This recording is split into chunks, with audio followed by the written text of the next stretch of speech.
All right. So thank you guys for joining us today. We're going to be having our monthly social media room that Katie will be doing.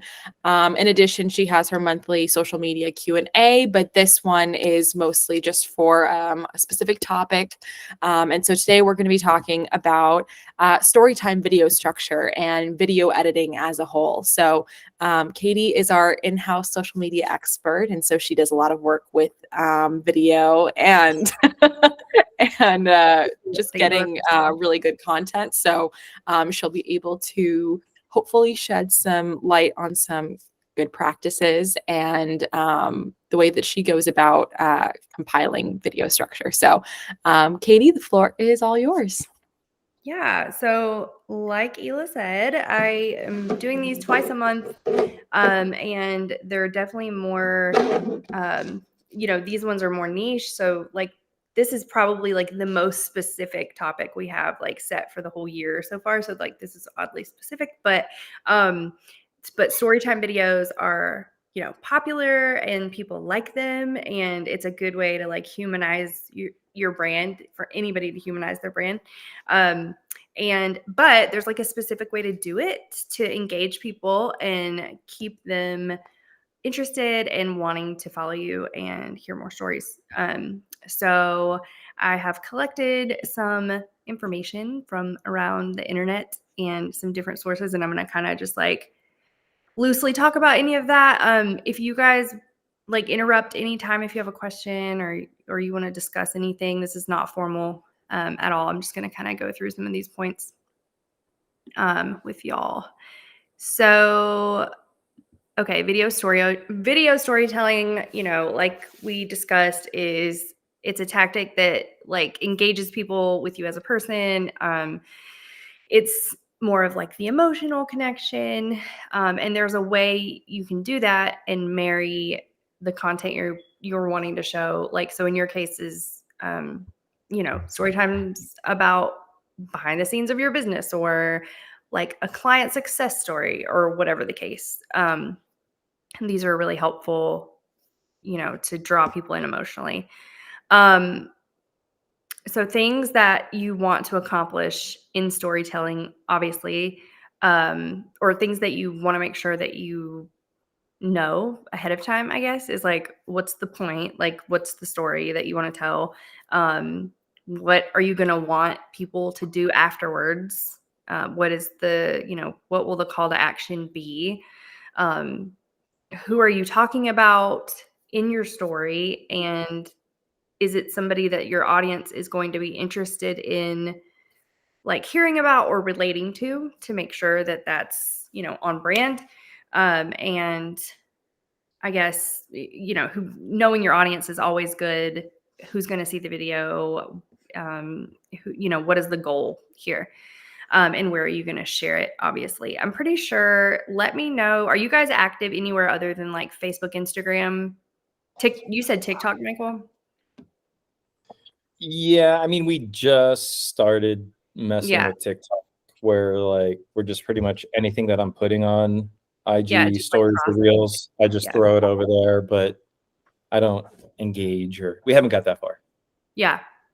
Um, and obviously like TikTok it's easier to grow on TikTok now. I don't know as far as like your target market, if that's where they are or not, but because I know TikTok shows content to a lot of, just anybody. It's not very targeted. So I don't know, but you should always cross post, obviously, if it doesn't cost any extra time.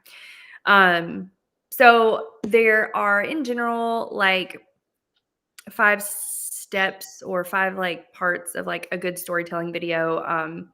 You want to, well, hold on, let me rewind.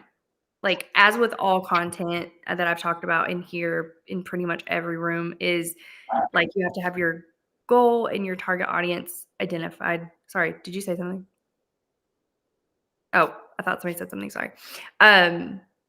You want to make sure your target audience is nailed down and what your goal is. Like, that is most important. Obviously, it's also most important to measure success and be able to see, what you want to do next time, and all of those things.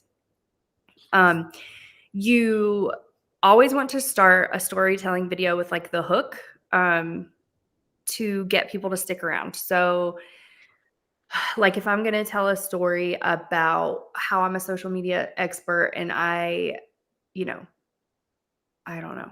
This is how my day-to-day life looks. The first thing I'm going to say is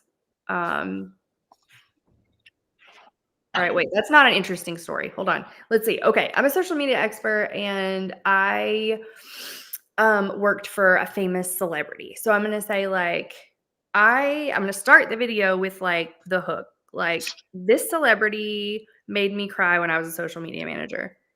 And then people are like, "Wait, what?" So then they're going to stay. And then I'm like, then you introduce or whatever you're going to go into. So like start your your story. So like, I'm Katie, I'm a social media manager and I used to work for Tom Cruise and he blah blah blah. So then you like go into like a regular story format of, whatever happens, whoever you're talking about, like not too long. And then I'll get to the editing part, but like this is all just like the videoing part. Okay, so then I tell my brief story. You don't want it to be too long unless it's some kind of like completely enthralling, amazing story that everybody's going to just be obsessed with. And then you want to make sure that so there's some statistics about attention spans, and this is how, I'm sorry, I'm jumping around a little bit here, but like this is why you want to be cognizant of the length. Ads ranging from 6 seconds to 1 minute, like were studied, and you don't really want to go over 1 minute, especially in Meta for some reason. Like YouTube, people are there to watch longer videos. It's a little different. But anyway, this is where I'm going with this. So once you start talking about your story after the hook, you tell your story, and then at the end, you can say like, follow me for more. You want to have some sort of call to action. Follow us for more, or, follow us. You can even also say that at the beginning and the end. So like after your hook, when you're like, hi, I'm Katie, I'm a social media manager. I post, you could also insert something there. Like I create a lot of content about social media. Follow me for more, and then whatever, say it at the end, but always have like a call to action. Okay, so an important part of video storytelling is really in the editing. Like a lot have you ever seen a short form video on social where somebody's telling a story and they've edited it almost too choppy? It's like almost so choppy that it's more engaging because you're like, they're almost like cutting off their words, but that's on purpose so that there's no break for you to get bored. Like you're rapidly getting so much information. Like, I mean, it's basically just like a steady stream of dopamine for people that are scrolling through social media. So They like have it they have it as like more of like an erratic version of like storytelling. The first, I think, at least as far as YouTube is concerned, Emma Chamberlain was one of the first YouTubers that I saw really do that, where she would like come in with different pop-ups and like different edit clips and things like that, of just like her doing or saying something as kind of like an interjection. But the interjection is what keeps people involved, because they're like, oh, new stimuli, what is that? New stimuli, what is that? And so it just keeps reinforcing people's short attention spans, which makes it really good for social.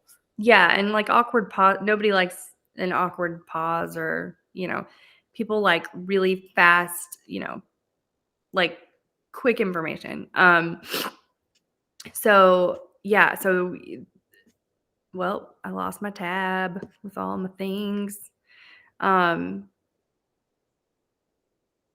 So yeah, so editing is key. Like even small pauses, like edit them out. Like just make it so it is just like back to back to back talking, like your hook, your story, your call to action, and like the end. And yeah, I mean, I can digress about that forever. That's the main like framework of how storytelling video works. If you guys want to like give me an example, or if you have any questions, or like is there a certain part you want me to elaborate on? I can do that.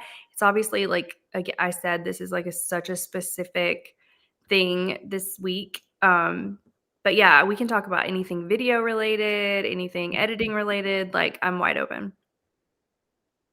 Timothy, how do you use video as of right now in your work as an agent? So right now I have like there's that guy, he does like the passive prospecting, like YouTube stuff. He does like the living in Austin, Texas. And so he had this coaching program that I signed up for like late 2022. And so I went through his program and it was really interesting. But unfortunately, last year I kind of took a break from real estate in general.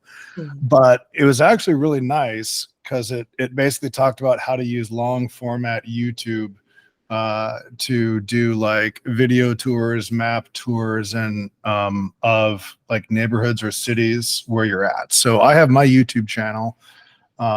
It's actually, and I was lucky enough to grab I'm just like at San Francisco real estate. That's great. Yeah, so I have that YouTube channel, and so this year I'm back into real estate full swing, and so yeah, so like so I'm doing mainly like neighborhood tours of neighborhoods in San Francisco, and then like I live in Millennium Tower, and so I like started an Instagram page called Millennium Tower Realtor. And so I am making these like short videos to go out on like as reels, but also as YouTube shorts. But I literally just did that this past weekend, and it was really good for views. Like I got hundreds of views over a short period of time, which was great. And my subscribers are kind of picking up too. Like I've got 388 as of this morning. So it's growing, and you can definitely tell like the more content I push out, the faster it grows. So that's how I use it. Especially with reels, because reels get shown to more people that aren't following you than static stuff. So that's good. But I'm learning too, like, cause like what I did, like I pushed out a bunch of reels, but looking at the YouTube analytics for it, I actually don't think I need to do something more because my retention rate is very low. But it's just because I just basically made reels from MLS photos and then just kind of like, credited them. And so it was good because it did get a lot of views, did get a lot of exposure, but I'm not really getting a whole lot of retention. And I think you're talking about they're not getting the dopamine hit. So I think it needs faster pace. I also I don't even have a hook on it. So that's a good suggestion. So yeah, and like maybe mixing up your content, because like there's so many ways to do, like there's so many different, let's see, I'm looking at your thing, like, or I'm on Millennium Tower Realtor. So like there's listings, but you could also do like, client success stories, like a 10-second or 15-second video of like, let me tell you about what happened, with this client. Or you could do, a preview of like a local expert neighborhood, hyper local thing like you were talking about, or like, well, what the vision is, like I've got other Instagram pages, but the vision is for people who are looking to move into this tower that I'm like the go-to buyer's agent for people coming into the tower. And so that's kind of my vision for that particular page. And so you're like what you just suggested, like what I'm trying to do is do a bunch of reels of like local businesses so that people can just be like, oh, that's within walking distance. Oh, that bar is right there too. Oh, that looks like a fun place. So it's kind of like showing the lifestyle around this particular building. So that way people, are thinking about moving in can kind of see what's there. And I think also, I think there is this idea that there's nothing to do down here, like people think it's pretty dead in this part of San Francisco, and it's really not. And so part of it is just to kind of like break that stereotype of there's nothing down here. So I'm just trying to, again, I started this page less than a week ago. Yeah. So I've got a lot of ideas. I got more ideas than time to film and edit. So I know it's so much work. People don't realize how much time content creation really takes. well, people have no idea. These like vlog tours, it takes me about 2 to 3 hours of prep work. It takes about 3 hours to actually go film, and then it takes me about, oh God, probably like, I don't know, 5 to 8 hours to actually edit. Mhm.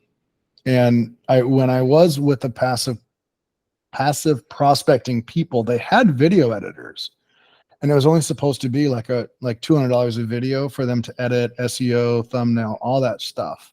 I didn't like the edit. I didn't like the finished Mhm. product. It was like so basic, and so I don't know.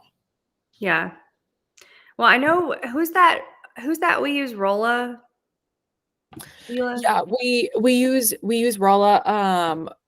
That is one of our partnerships, and they do a lot of like video editing. They want to make it really easy, Yeah. simple, streamlined, especially Have when you you're doing used it. them? I saw that, but my problem was that you cannot, like, there's no way to find out how much it costs until you sign up for the free trial. Like Oh, literally, I'm like Oh. searching and searching and searching and searching to figure out what the cost is, and interesting. it will not tell you on any page how That's much it annoying. costs. There is only a sign up for a free trial, and there is no like information on how much it costs after that. Interesting. So I don't know. see. It could be $1 a month. It could be $100 a month. I have no idea. It doesn't say until I sign up. Yeah, because you can do a Rolla subscription. You can try it for free, and then I think it's like $10 a month, I think, or something like that. That's the thing. No one knows. They don't publish it. We could probably find out. Yeah, We can no, find I have spoken with the CEO of Rolla. His name is Casey McGuire, and he's really cool.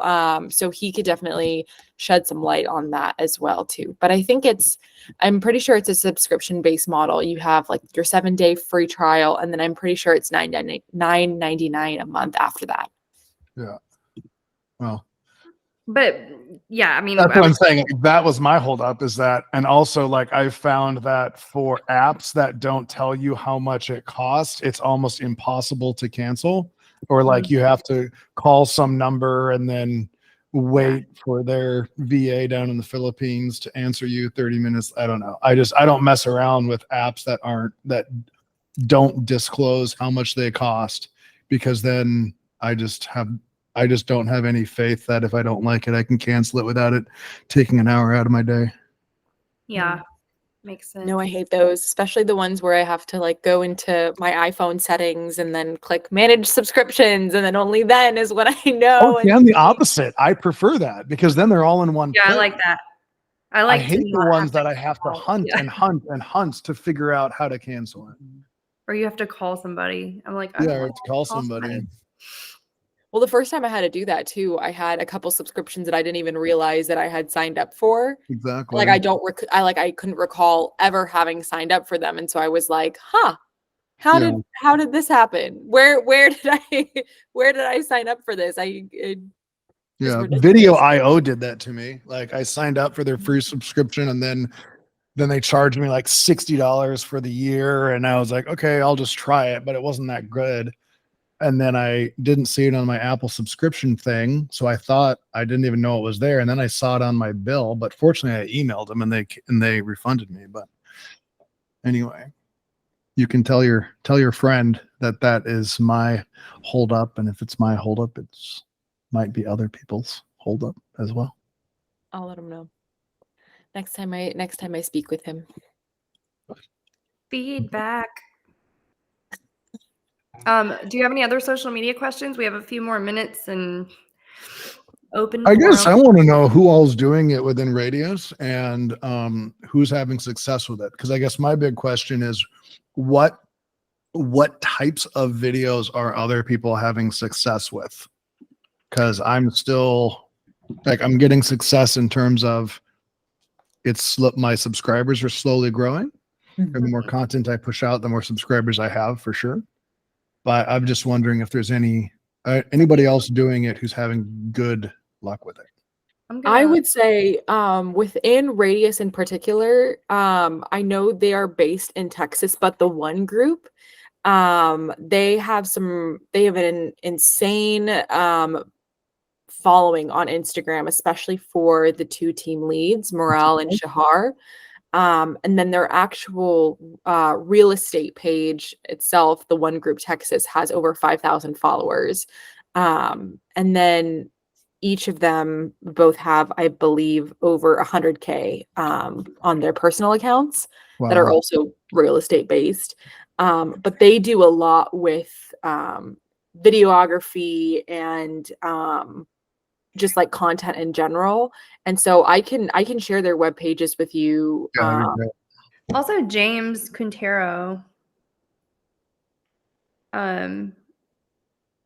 His videos do pretty well. He's sold by JQ on Instagram. Let's see. I feel like there's somebody else. Yeah, I think for a lot of these, especially for a lot of their listing videos, they'll use like different drone shots. They'll have like high quality production for it.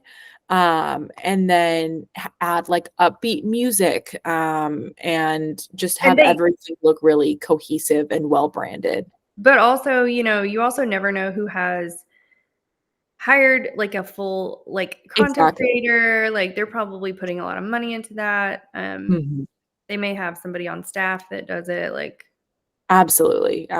So that's just one example, but exactly like Katie says, people like this definitely have help because, like you guys were saying, people don't realize how much time content creation takes. Yeah.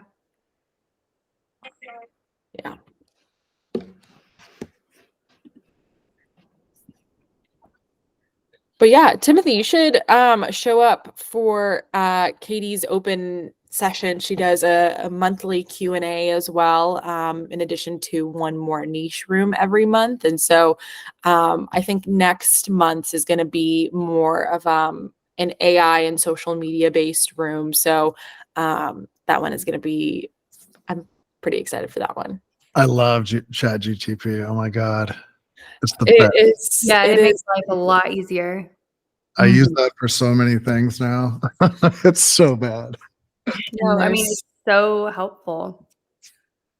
Incredibly so. But yeah, I think if there's no more questions, I think we might wrap up for today. So we do these rooms, like I said, there's twice a month. One is the Q&A session and then another one of choice. So I appreciate your time today, Timothy. I hope that you got some great insight out of this, and any questions that you have, you're more than welcome to follow up with Katie or myself. All right. Thank you. Thank you so much. Have a great day, everyone.